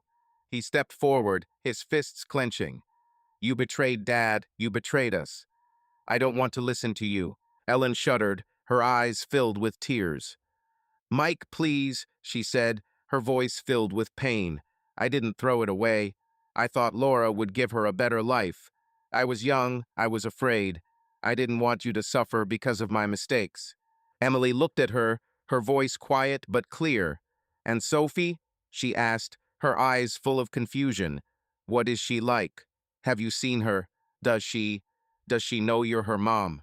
Ellen pursed her lips. Her heart sank at the thought of Sophie, her face so similar to Emily. I saw her yesterday, she said, her voice weak. She's in the hospital after the accident. She, she looks like you, Emily, and she doesn't know who I am. I said that I was her aunt, but she's strong, smart. Laura raised her well. Emily nodded, her eyes shining with tears. I want to see her, she said quietly. She, she's our sister, right? Even if you gave it away. Ellen looked at her daughter, her throat tightening. Yes, she whispered. She's your sister, and I will do anything to help her. I promised to take tests to see if I could be a donor for her. Mike shook his head, his face red with anger. Do you think this will fix everything? He asked, his voice filled with rage. You lied to us, Mom. You didn't just give it away, you pretended everything was normal while we were growing up. I can't trust you. And Dad, it seems too. He turned around, his steps were heavy. I don't want to be here. I'll get back to Brandon. Ellen stood up, her voice pleading. Mike, please don't go, she said. We need to be together. Together? He interrupted, turning around. We don't have a family anymore, Mom. You destroyed it. He went upstairs, slamming the door, and the sound echoed throughout the house. Emily looked at Ellen, her eyes filled with tears. He's wrong, she said quietly. But it hurts me too, Mom. I don't know how to talk to you now.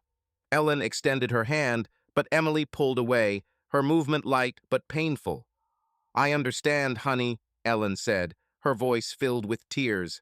Just give me a chance, please. Before Emily could respond, the front door opened and Tom walked in.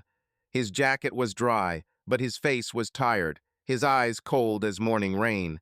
He stopped in the doorway of the living room, his gaze flicking to Ellen, then to Emily. I heard voices, he said, his voice level but with tension in it. Is Mike here? Ellen nodded, her heart clenching. He's upstairs, she said quietly. He's angry. Tom sighed, his shoulders slumping. I'll talk to him, he said, then looked at Emily. Come here, honey. Emily stood up. Her steps were unsteady, but she walked towards her father. Tom dropped to one knee, his hands on her shoulders. Emily, listen, he began, his voice soft but firm. What happens between me and Mom is not your fault. We both love you, and that will never change. I'm sorry you have to go through this. This is not what we wanted for you. Emily nodded, her eyes filling with tears. Dad, will you come back? She asked, her voice trembling. Tom squeezed her shoulders, his gaze full of pain. I will always be here for you, he said. But with Mom, everything is complicated. We'll figure it out. But you and Mike don't need to change your attitude towards her. She is your mother, and she loves you.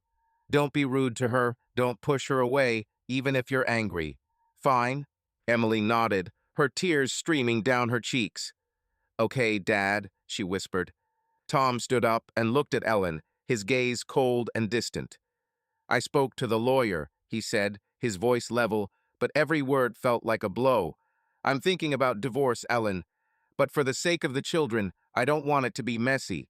We must control ourselves. Ellen felt her heart stop. The word divorce was like a knife, but she nodded, her voice weak. I understand, she said. For Mike and Emily, I will do whatever it takes. Tom nodded, his gaze sliding towards the stairs. I'll talk to Mike, he said. Then I'll go back to Jim. We'll discuss Sophie tomorrow. Have you done the tests? Ellen nodded, her eyes drooping. Yes, she said. I was in hospital. I saw her. Tom looked at her, and for a moment a shadow of sympathy flashed in his eyes, but it quickly disappeared. Okay, he said. Keep me posted. He turned and went upstairs. His steps were heavy but decisive. Ellen remained in the living room, her body trembling. She heard Tom's voice upstairs, his deep tone as he spoke to Mike, but she couldn't make out the words. Emily sat on the sofa, her eyes glued to the floor, and Ellen knew that the lies she had been hiding had now divided them all, not just her and Tom, but the children, their family. She wanted to go up to Emily and hug her, but the fear that her daughter would push her away was too great. Volume sat in his truck parked at the motel on Route 23 where Laura was staying. His fingers clenched the steering wheel, his eyes glued to the neon sign flashing in the morning light. Yesterday, he spoke to the children, assuring them of his love, urging them not to push Ellen away, but every word to her was cold as ice. He told her about the divorce, but it was not just a decision, it was a necessity, because he could no longer look at her without seeing a lie. But before he moved on, he needed to understand what role Laura had played, why she had agreed to this secret, and why Ellen, the woman he loved, was able to abandon her own child. Tom took a deep breath and stepped out of the car, his boots crunching on the gravel of the parking lot. The motel was old, with peeling paint and rusty railings, but Laura probably chose it because it was cheap. He knocked on number 12's door, his fist as heavy as his thoughts. The door opened almost immediately, and Laura stood in front of him, her dark hair disheveled, her eyes red from tears or fatigue. "Tom," she said, her voice was quiet, but there was a sense of wariness in it. "I didn't expect you." "We need to talk," he said, his voice level, but there was a ring of steel in it. "Can I come in?" Laura nodded, stepping aside. The room was cramped, with faded carpet and a damp smell. There was an open bag on the bed. Next to it was a stack of papers, probably hospital documents. Laura pointed to a chair by the small table and sat down on the edge of the bed, her hands fiddling with the hem of her sweater. "I know you're angry," she began, her eyes drooping, "and I don't blame you. But I want you to understand that we—" "Not us," Tom interrupted, his voice firm, but not loud. "Ellen. She gave birth to a child and gave it away. You helped her hide it. I want to know why. Why did you agree to take Sophie and remain silent all these years?" Laura swallowed, her fingers clenching. "It wasn't that easy," she said, her voice shaking. "Ellen was in a panic when she found out she was pregnant. You were on duty, she was alone, and she was afraid that she would lose you. She didn't want a child from another man, but I convinced her not to get rid of the pregnancy. I said that I would take Sophie, that I would raise her as my own. I thought it would save Ellen."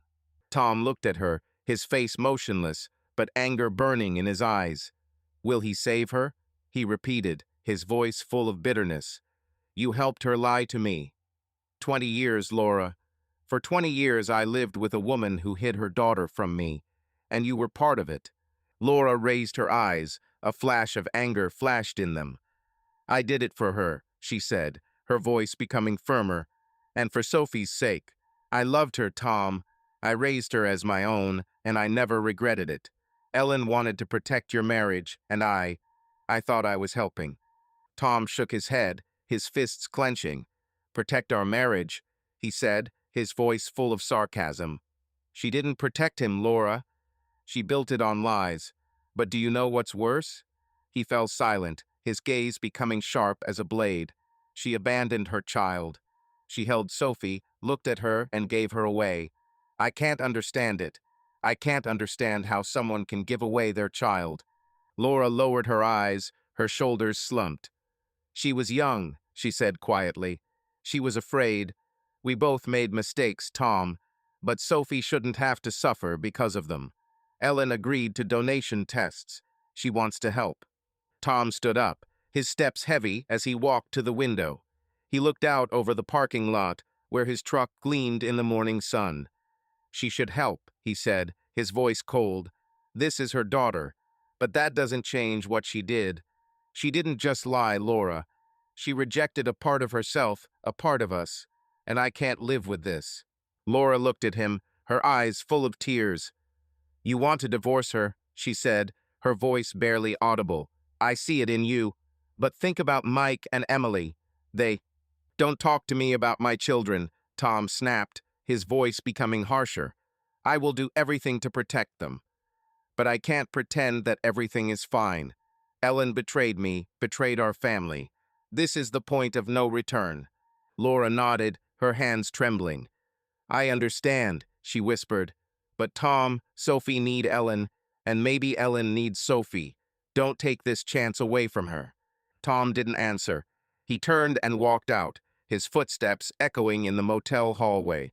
He sat in the car for several minutes, his hands gripping the steering wheel, his eyes glued to the horizon. The conversation with Laura did not give him the peace he was looking for. Instead, he only became more aware of how distant Ellen had become from him by abandoning Sophie. It wasn't just a lie, it was a choice that showed she was capable of doing things he could never have imagined. And this betrayal was something he could not overcome. He started the car and drove into downtown Columbus, to the office of the lawyer Jim had recommended to him. The office was small, smelling of paper and coffee, and the lawyer, an older man named Richard Kelly, greeted him with professional courtesy. Tom sat down in a chair, his hands on his knees, but his fingers clenched nervously. "Tell me what brought you here," Richard said, his voice calm but attentive. "You mentioned divorce." Tom nodded, his throat tightening. "My wife, she hid from me that she had a daughter," he began. His voice was even, but there was pain in it. 20 years ago. She gave it to her sister and never told me. I found out about this 2 days ago, and I can't live with it." Richard nodded, making notes. "This is a serious reason for divorce," he said. "In Ohio, we can get a divorce based on irreconcilable differences. But I have to ask, are you sure? There are children, property, and it can be emotionally difficult." Tom looked out the window, where the sun reflected from the wet asphalt. "We have 2 children," he said. "Mike and Emily. I don't want them to suffer any more than they already are. But I can't stay with Ellen. She's not who I thought she was. This is not just a lie. She abandoned her child. I can't accept this." Richard nodded, his gaze sympathetic but professional. "I understand," he said. "We can start by submitting an application. I recommend discussing child custody and property division. Do you want full custody?" Tom shook his head. "No," he said. "Ellen is a good mother to Mike and Emily. I won't take them away from her. But I want everything to be fair, and I want it to be fast." Richard made another note. "Okay," he said. "I will prepare the documents. We can meet in a couple of days to discuss the details. If your wife agrees, the process can be relatively simple." Tom nodded, but his thoughts were far away. He saw Ellen, her tears, her pleading look, but every time he tried to remember their love, he saw Sophie, the daughter she abandoned. It was a betrayal he could not forgive, a point from which there was no turning back. He walked out of the office, his steps heavy, as if he was carrying the full weight of his decision. In the car, he looked at his phone, where there was a missed message from Ellen. "Tom, I took the tests. The doctors will tell you the results tomorrow. Please call." He squeezed the phone but didn't answer. He knew Ellen did what she had to do for Sophie, but that didn't change what she did to their marriage, to their family. The Harper home, once warm and full of life, was now an empty shell, its silence reflecting the cracks that divided the family. Ellen stood in the kitchen, her fingers clutching the strap of her bag, her eyes glued to the empty mug on the table. She lay awake, her thoughts spinning between Sophie's hospital room, Mike's anger, Emily's confusion, and the coldness of Tom, who was now living with Jim and talking about divorce. Today, she had to return to the hospital to undergo compatibility tests for donation, and the thought was both frightening and life-saving, a chance to do something right, even if her family was falling apart. Emily came downstairs, her blonde pigtails disheveled, her eyes red from tears or lack of sleep. She looked at Ellen but did not speak, silently taking the apple from the bowl. Ellen wanted to hug her, ask how she was, but the fear that her daughter would push her away was too great. "I'm going to the hospital," Ellen said, her voice quiet but firm. "I'll be back for lunch. If anything, call." Emily nodded, her eyes glued to the apple. "Will you see Sophie?" she asked, her voice barely audible. "Tell her that I want to meet her when she gets better." Ellen pursed her lips, her heart sank. "I'll tell you, honey," she said, her voice trembling. "Thank you." She walked out, feeling Emily's gaze following her, and this warmth was the only thing that kept her from falling into the abyss. St. Anne's Hospital greeted her with the same antiseptic smell and buzz of voices, but today it seemed sharper, as if every sound reminded her of the stakes. Ellen walked to the register, her steps hesitant but decisive.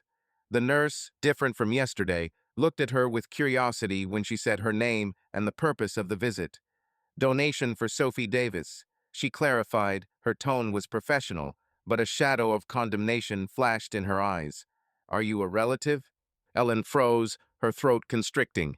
She knew that rumors might already have spread. Laura might have mentioned the truth, or someone on the staff might have put two and two together. Yes, she said, her voice weak. I. Her aunt.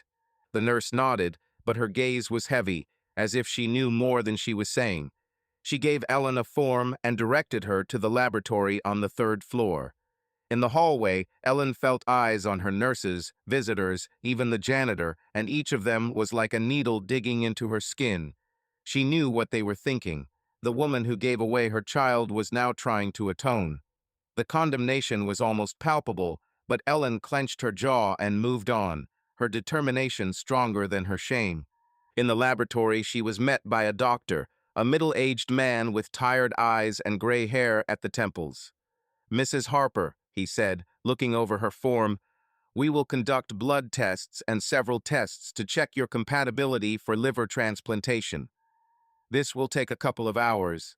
Are you ready? Ellen nodded, her hands clutching her bag. Yes, she said, her voice firm despite the trembling inside. I want to help Sophie. The doctor looked at her. His gaze was attentive, but not judgmental. Okay, he said, we will do our best. But I must warn you, if you approach, the operation will be serious. For you too. Are you sure? Ellen swallowed, her thoughts returning to Sophie, her face, so similar to Emily, her weak voice in the ward. She remembered holding her after birth, how her tiny fingers squeezed her hand, and how she gave it to Laura, thinking it was right. Now she knew that this choice was a mistake, and this mistake cost her family. But Sophie was her daughter, and Ellen couldn't turn away again. I'm sure, she said, her voice full of determination. Do what you need to do. The tests were long and tedious injections, questions, cold gel on the skin for ultrasound.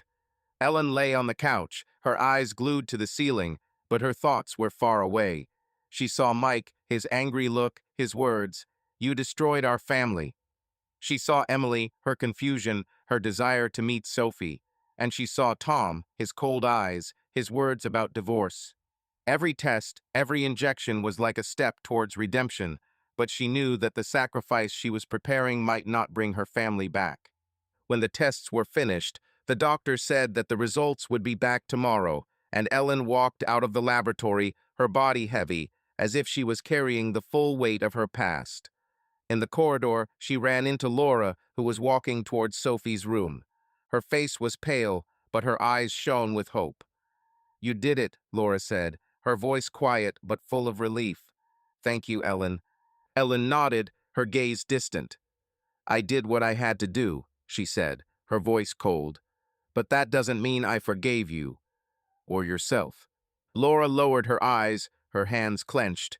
I know, she whispered, but Sophie, she's all I have. And I believe that you are doing this not only out of a sense of duty. Ellen didn't answer. She turned and walked towards the exit, feeling Laura's gaze following her. She sat in the car for several minutes, her hands gripping the steering wheel, tears streaming down her cheeks. She took a step she couldn't undo, but it didn't ease the pain. She knew that another test awaited her at home, Mike, Emily, their anger and confusion. When she returned, the house was quiet, but not empty. Mike was in the living room, his backpack laying by the door, as if he had just returned from Brandon's. He sat on the sofa, his dark hair falling into his eyes glued to the phone. Ellen stopped in the doorway, her heart sank. Mike, she said, her voice soft but pleading, you're back. He looked up, but his gaze was cold, distant. Don't think I'm here because of you, he said, his voice harsh. Brandon left with his parents, so I had to. He stood up, his steps quick as he headed towards the stairs. Don't talk to me. Ellen stepped forward, her voice filled with pain. "Mike, please," she said. "I know you're angry, but I'm trying to fix it." "To correct?" he interrupted, turning around. "Do you think your tests at the hospital will change anything? You abandoned your daughter, Mom, and now you have destroyed our family. I don't want your apology." He went upstairs, slamming the door, and the sound was like an echo of her guilt. Ellen sank into a chair, her body trembling. She knew Mike was right. Her sacrifice, her decision to become a donor, would not erase the past. But it was the only thing she could do, the only way to show that she was not the woman who abandoned Sophie. She remembered Sophie's face, her weak voice, and this memory gave her strength. Emily walked downstairs, her steps light but careful. She stopped at the door, her eyes full of worry. "Mom, were you in the hospital?" she asked, her voice quiet. "What did the doctors say?" Ellen looked at her daughter, her heart sank. "I passed the tests," she said, her voice weak but firm. "The results will be out tomorrow. If I'm a match, I'll become a donor for Sophie." Emily nodded, her eyes shining with tears. That's good," she said. "I want her to get better. But Mike is so angry. And Dad, he won't come back, right?" Ellen pursed her lips, her tears streaming down her cheeks. "I don't know, honey," she said, "but I will do everything to protect you. And Sophie, this is my duty." Emily walked over and hugged her. Her hug was weak but warm. Ellen held her daughter, feeling her resolve strengthen. She knew that Tom was considering divorce, that Mike might never forgive her, that Sophie may not know the truth. But she decided to become a donor, not only for Sophie's sake, but also for her own sake, to prove that she can be more than her mistakes. The sacrifice was her redemption, and she was willing to pay that price, even if it didn't bring her family back.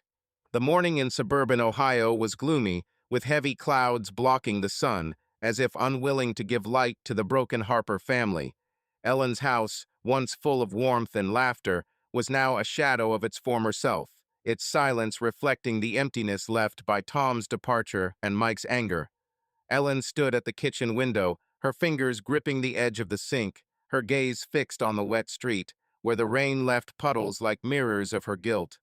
Yesterday's tests at the hospital, the cold looks from the nurses, Mike's avoidance, and Emily's weak hug still burned her.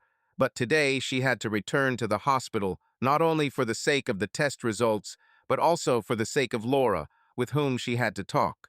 Emily was at school. Her quiet, "good luck, Mom," before leaving was the only warmth Ellen received that morning. Mike, returning from Brandon, locked himself in his room, and his silence was like a wall that Ellen could not break through.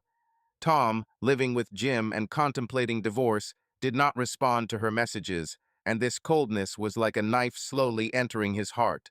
But the thought of Sophie, her daughter, whose face, so similar to Emily, now haunted Ellen, gave her strength to move forward. She knew that meeting Laura would be difficult, but the truth they were both hiding demanded words, and Ellen was ready for it, even if it meant opening old wounds. She took the keys and left. Her steps were heavy but decisive. At St. Anne's, where the smell of antiseptic and the hum of voices had become familiar, Ellen headed toward Sophie's room, but stopped at the coffee machine in the hallway where Laura had promised to meet. Her sister appeared a few minutes later, her dark hair pulled back into a messy bun, her face pale, but her eyes full of worry and hope. Laura held 2 paper cups of coffee, one of which she handed to Ellen. "You look tired," Laura said, her voice quiet but sincere. "Thank you for coming." Ellen took the coffee, her fingers clasped the warm glass, but her gaze was cold. "I'm here for Sophie," she answered, her voice even, but there was tension in it. "The doctors said that the test results will be available today. I want to know what's next." Laura nodded, her eyes lowered. "They said it all depends on compatibility," she began, her voice weak. "If you come up, the operation could be in a week. But Ellen, we need to talk, not only about Sophie." Ellen pursed her lips, her heart sank. She knew Laura was right, but the thought of delving into their past was like stepping into an abyss. "About what?" she asked, her voice harsher than she intended. "About how we stopped being sisters, or about how you accused me of cowardice?" Laura shuddered, her eyes raised, full of pain. "You still remember," she said, her voice shaking. "I didn't want it to end like this, Ellen. But you left. You cut me off like I was your fault." Ellen stepped back, her hands gripping the glass so tightly that it almost cracked. "You called me a coward, Laura," she said, her voice full of anger, but underneath it trembled with pain. "You stood in that apartment, holding Sophie, and said that I ran away from responsibility. Do you think it was easy for me to give it away? Do you think I didn't feel my heart breaking?" Laura shook her head, her eyes filling with tears. "I was angry," she admitted, her voice hoarse. "I saw you suffer, but you chose Tom, chose your life with him, and I stayed with Sophie, trying to be the mother you couldn't be. I didn't mean to hurt you, Ellen. I wanted to help." Ellen turned away, her gaze falling on the window, where the rain began again, its drops flowing down the glass like tears. She remembered that fight Cincinnati, 2005. Sophie was 2 months old, Laura held her. Her face was full of love, but also fatigue. Ellen came to see her daughter, but every glance at Sophie was like a knife, reminiscent of her choice. They screamed, Laura accused her of cowardice, of running away from the truth, and Ellen said that Laura would never understand her pain. After that, she left, and their connection was severed, like a thread that no one tried to tie. "You're right," Ellen said, her voice quieter but full of pain. "I ran away. I couldn't look at Sophie, knowing that I couldn't be her mother. But you could write call. You chose silence, Laura. You cut me off just like I cut you off." Laura pursed her lips, her tears flowing down her cheeks. "I tried," she said, her voice filled with despair. "I wrote to you, Ellen. The first years I sent Sophie photographs and letters. You didn't answer. I thought you didn't want to see us. I blamed myself, but you left first. You pushed us away." Ellen froze, her heart sank. She remembered those letters' envelopes that she found in the mailbox, but did not open, fearing that they would tear her apart. She hid them in a drawer until she stopped receiving them. "I couldn't," she whispered, her voice breaking. "I couldn't look at her, Laura. It was killing me." Laura stepped closer, her voice pleading. "We were both wrong," she said. "I shouldn't have blamed you. I knew how much it hurt you. But I couldn't lose Sophie, and I couldn't lose you. I'm still your sister, Ellen. And I want us to find a way to move on." Ellen looked at her. Her eyes were full of tears, but there was also a spark of hope in them. "I don't know if I can forgive," she said, her voice quiet but sincere. "But I know I have to save Sophie. Not for you, not for myself. For her sake. I swear, Laura, I will do everything to keep her alive." Laura nodded, her tears streaming down her cheeks. "That's all I ask," she said. "But Ellen, Sophie deserves to know the truth. Not now, maybe, but someday. Are you ready for this?" Ellen pursed her lips, her gaze falling to the floor. She remembered Sophie, her weak voice, her face so similar to Emily. The thought of telling her the truth was scary, but she knew Laura was right. "I'll think about it," she said, her voice weak. "But not today. First, I have to save her." Laura reached out her hand, her fingers touched Ellen's hand, but Ellen pulled away, her movement light but firm. "I have to go," she said. "Call me when you get the results." Laura nodded, her eyes full of pain, but also hope. "Okay," she said. "Thank you, Ellen." Ellen walked out of the hospital, her steps heavy, as if she was carrying the entire weight of their conversation. She sat in the car for several minutes, her hands gripping the steering wheel, tears streaming down her cheeks. Talking to Laura was like opening an old wound, but it also gave her clarity.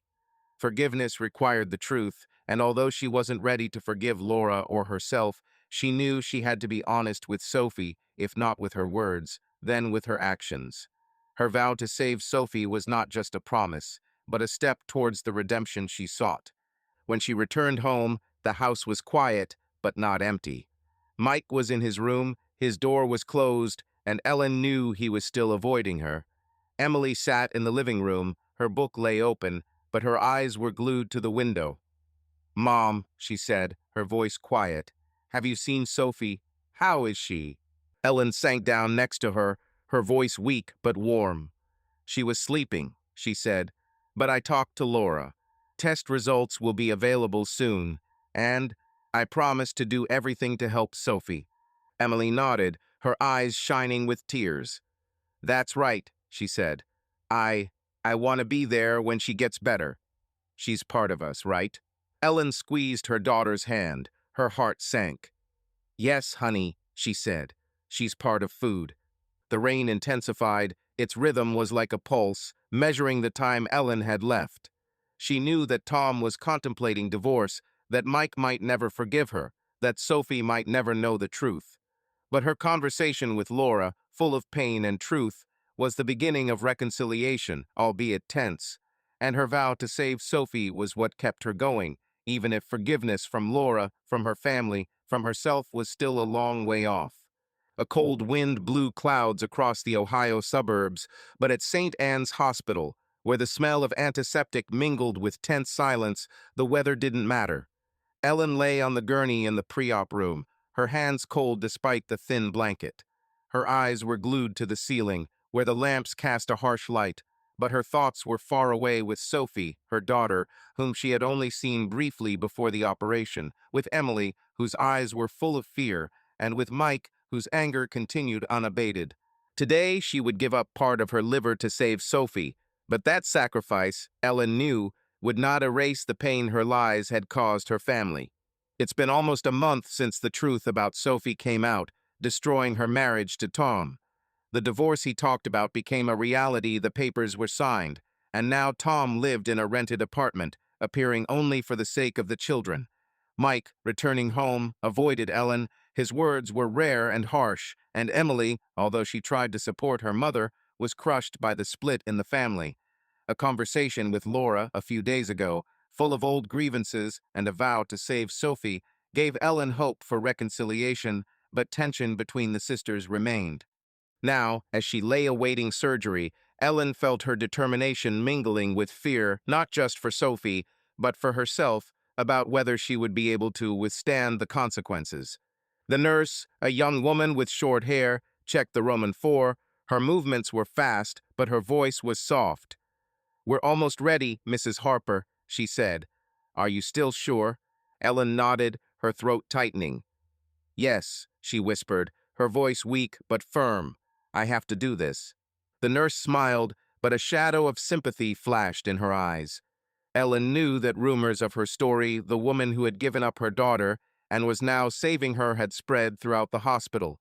She felt those glances, but they no longer hurt. All that mattered was Sophie, her life, her chance. Ellen closed her eyes, remembering her face, blue eyes, so similar to Emily, the weak smile that she saw in the ward. This memory was her anchor. Everything went quickly in the operating room. The anesthesiologist, a man with a tired voice, explained that she would feel warm and then fall asleep. Ellen nodded, her fingers gripping the edges of the gurney. As the needle entered the vein, she thought about Sophie, how she had held her after she was born, and how now, 20 years later, she could give her life again. The light of the lamps dimmed, and darkness covered her. Laura sat in the waiting room, her hands fidgeting with a paper cup of coffee that had long since cooled down. Emily was nearby, her blonde braids were braided sloppily, her eyes were red from crying. They did not speak, but their silence was full of fear, which bound them stronger than words. Laura looked at Emily, her voice was quiet. "She's strong," she said, trying to calm both herself and the girl. "Your mom will do it. And Sophie, too." Emily nodded, her fingers gripping the edge of her sweater. "I know," she whispered, "but I'm afraid. What if something goes wrong?" Laura wanted to answer, but her throat tightened.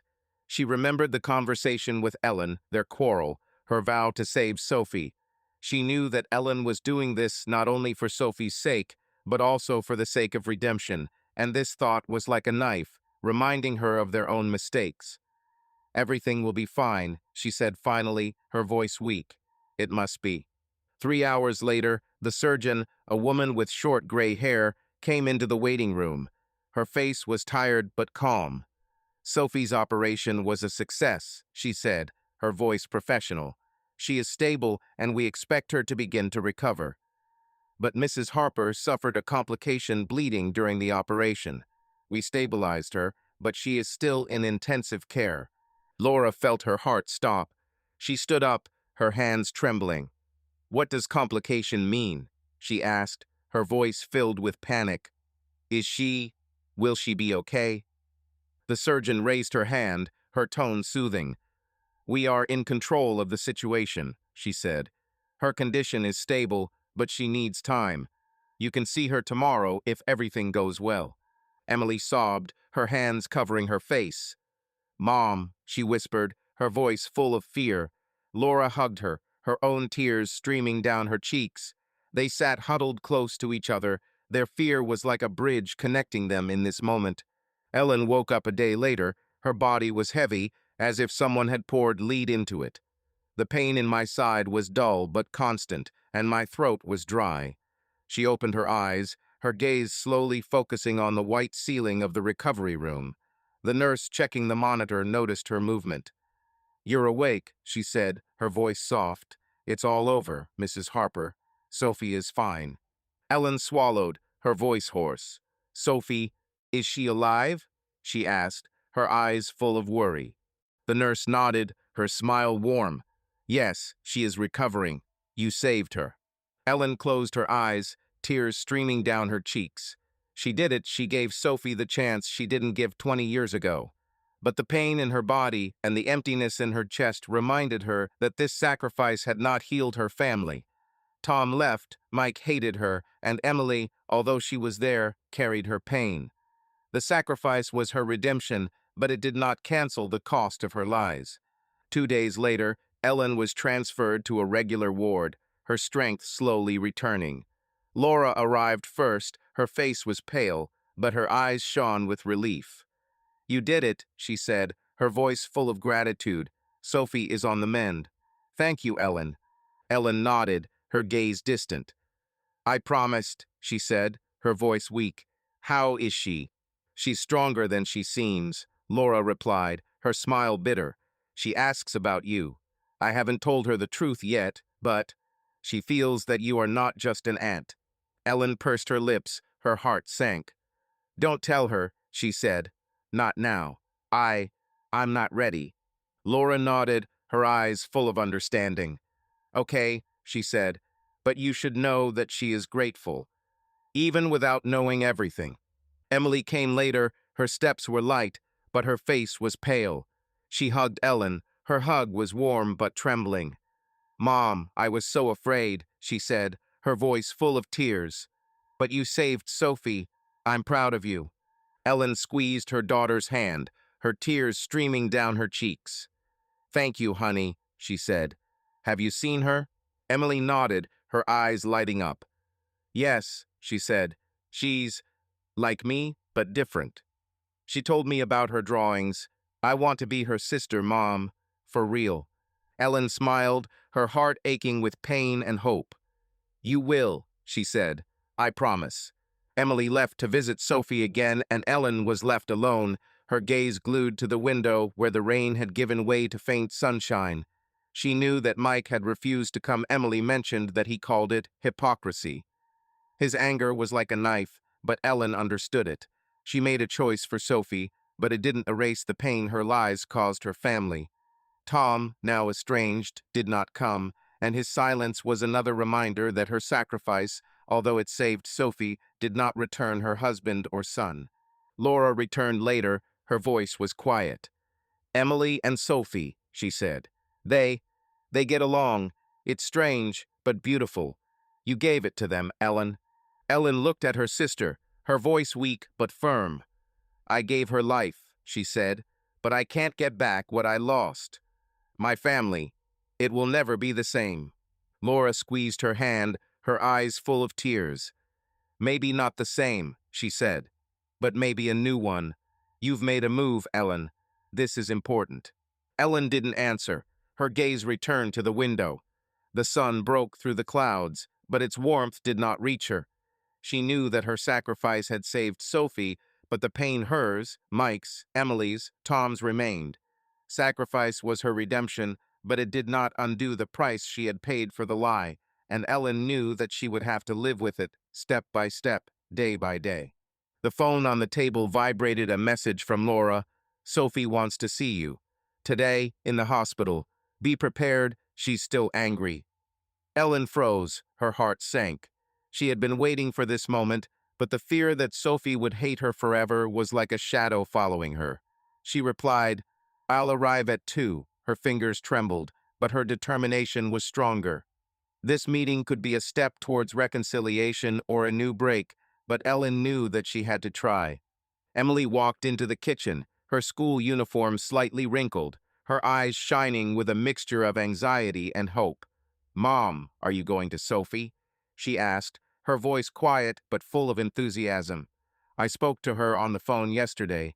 She's not as evil as she seems." Ellen looked at her daughter, a faint smile touching her lips.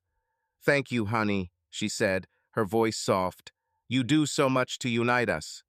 I don't know how I would have coped without you." Emily shrugged, but her cheeks turned slightly pink. "I just want us to be a family," she said, "even if everything is not the same as before.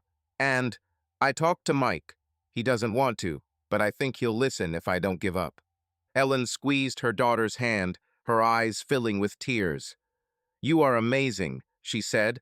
"I'll go to Sophie, and maybe then we can try to talk to Mike together." Emily nodded, her hug quick but warm. Ellen walked out of the house, her steps heavy but determined. The cold wind hit her face, but she did not notice it. Her thoughts were with Sophie, the daughter she had given away, and was now trying to return, at least partially. St. Anne's Hospital greeted her with the familiar smell of antiseptic and the hum of voices.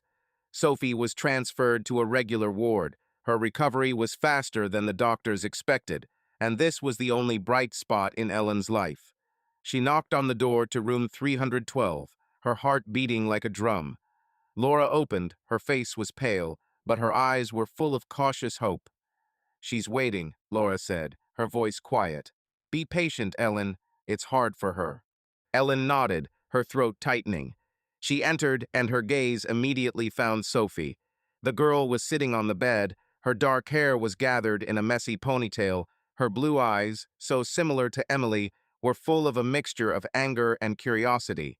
She was pale, but stronger than last time, and this strength made her gaze even sharper. "You've come," Sophie said. Her voice was even, but there was a hint of steel in it. "Laura said that you are my mother. This is true." Ellen swallowed, her hands gripping the strap of her bag. She sat down on the chair next to the bed, her voice weak but sincere. "Yes," she said. "It's true, Sophie. I gave birth to you, and I gave you to Laura. This was my biggest mistake." Sophie pursed her lips, her eyes narrowed. "A mistake?" she repeated, her voice filled with anger. "Do you think it's that simple? You left me like I was trash. Why? Why didn't you want me?" Ellen felt her heart break. She wanted to look away, but she forced herself to look at Sophie, at her pain, which she herself had caused. "I was young," she began, her voice trembling. "I was 22, I was married to Tom, but he was in the service. I was alone, lost, and I made choices I shouldn't have made. I met a man, it didn't last long, but I got pregnant. When I found out about you, I panicked. I couldn't tell Tom, I couldn't be a mother. Laura offered to take you, and I thought it was best for you." Sophie shook her head, her tears streaming down her cheeks. "Better," she said, her voice full of pain. "Do you think I was better off without you?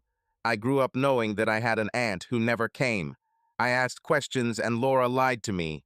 And you just lived your life with another family. How could you?" Ellen clenched her fists, her tears burning her eyes.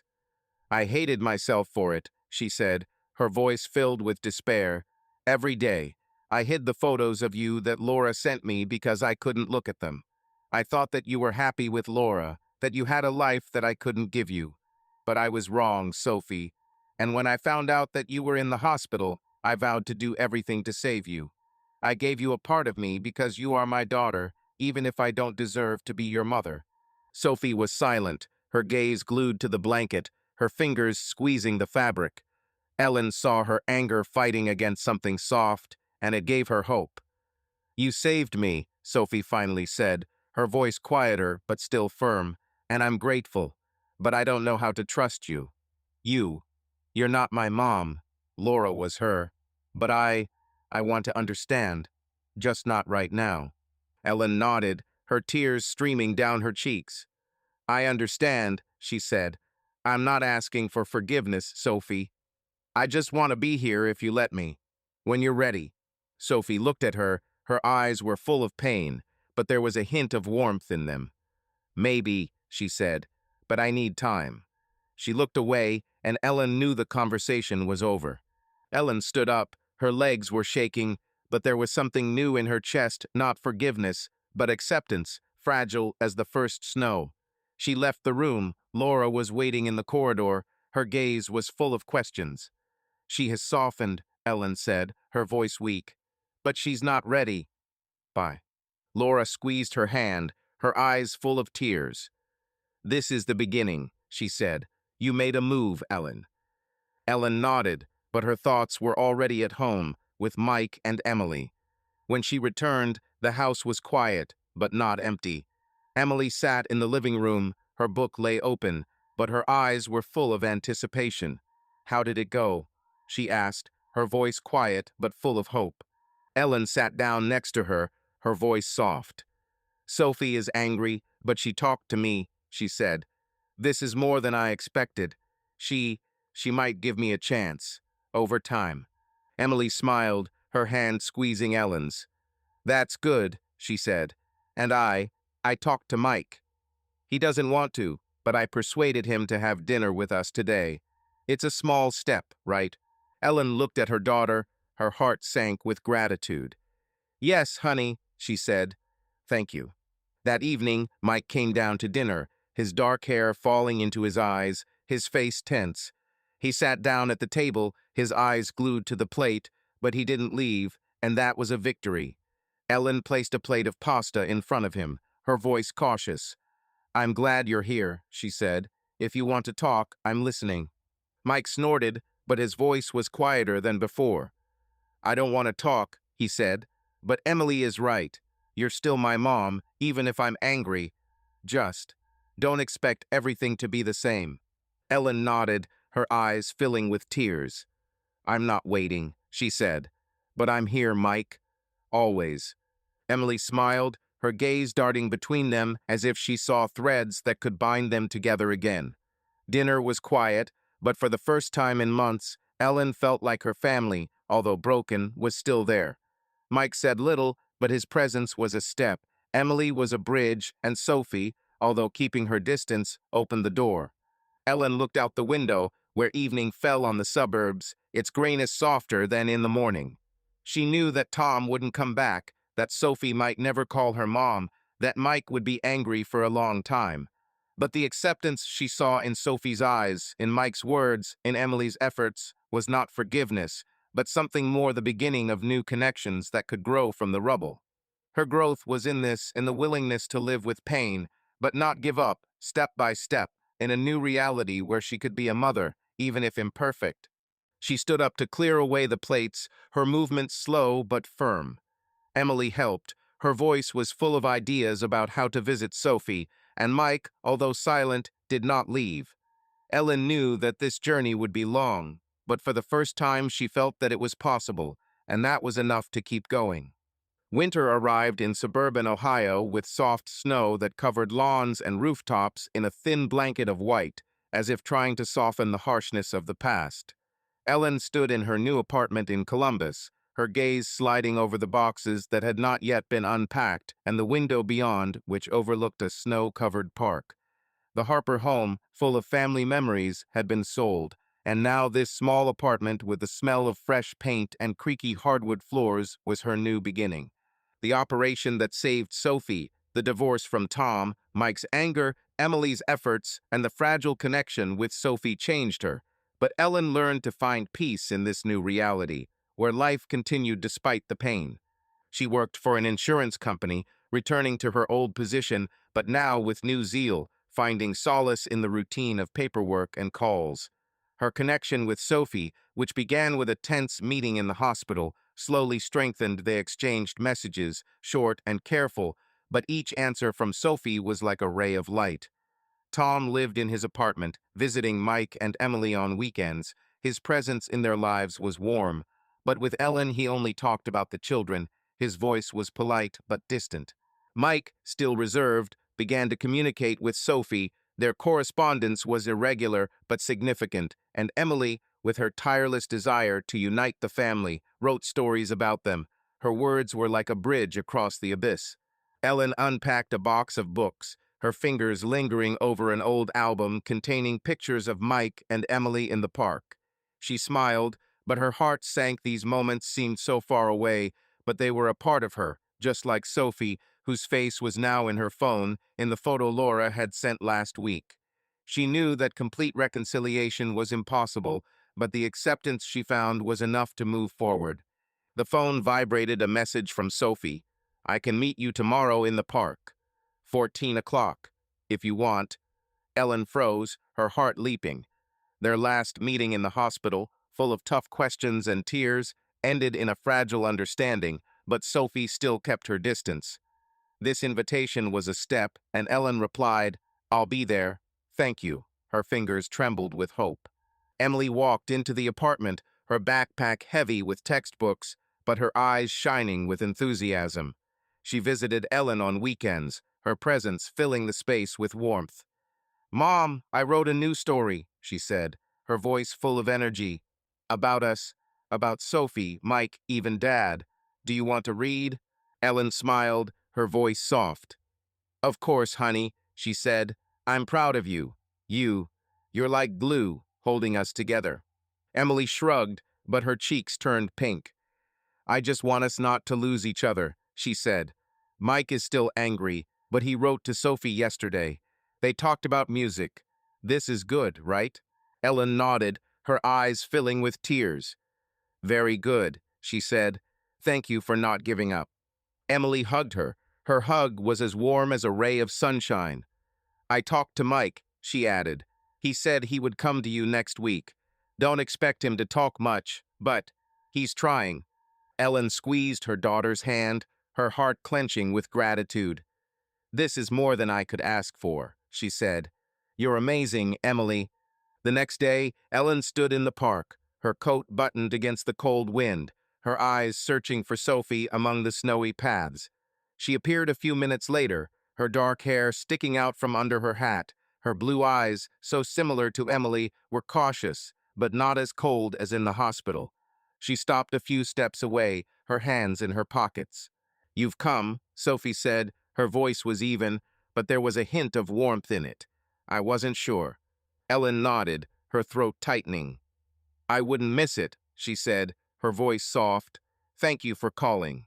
They walked along the path, their steps crunching through the snow. The silence was heavy, but not hostile. Sophie finally spoke, her voice quiet. "I was thinking about what you said," she began, "about why you gave me away. I'm still angry, but I can see that you were hurt. This doesn't justify it, but I understand. A little." Ellen looked at her, her eyes filled with tears.